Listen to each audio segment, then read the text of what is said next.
बिस्मिल्लाहिर्रहमानिर्रहीम, अस्सलाम वालेकुम। मैं हूं डॉक्टर अहमद जहाद सिविल क्लिनिक से बड़वाल से। आज हम बात करेंगे कि कुछ लोग ऐसे होते हैं कि जी जब हवाई सफ़र होता है या जहाज़ की उनको जहन में आता है ना मैंने सफ़र करना है, तो उनकी तबीयत 2 दिन पहले ख़राब हो जाती है।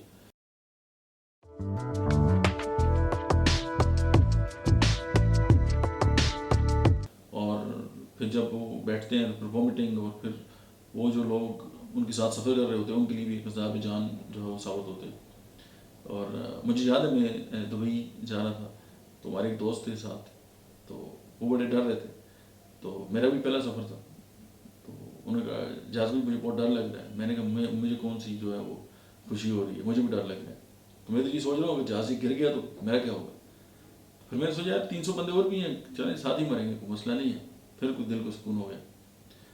लेकिन ये कि अगर तबीयत ख़राब हो जाए तो उसमें ये है कि होम्योपैथी की जो अद्वियात हैं पेट्रोलियम और बोरेक्स, इन दोनों को मिलाएं 30 में, 3 डोजेज आप ले लें। सफ़र में जाने से पहले आपको वॉमिटिंग और आपको सर चकराना हो आपका ख़त्म हो जाएगा। और अगर आप समझते हैं कि इस तरह का हो गया तो अपने पास रखें, एक आध डोज ले लें तो आपके ये इशू जो है हल हो जाएगा। Thank you very much.